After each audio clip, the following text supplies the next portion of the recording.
دو چشمان گلم جفت ستاره، آی ستاره، آی ستاره، دکان سرمه را کرده اجاره، دکان سرمه را کرده اجاره.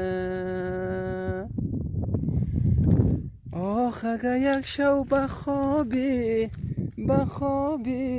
من بیاید، خدا عمری به من بخشد دوباره، خدا عمری به من بخشد دوباره.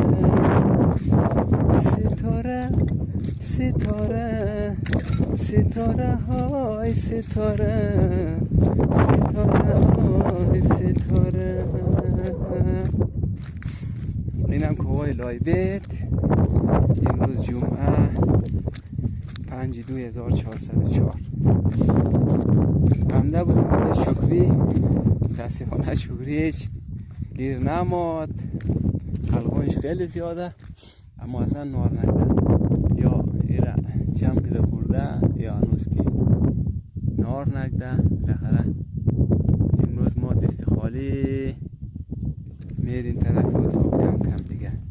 اینجا معدن سنگ گرانی ده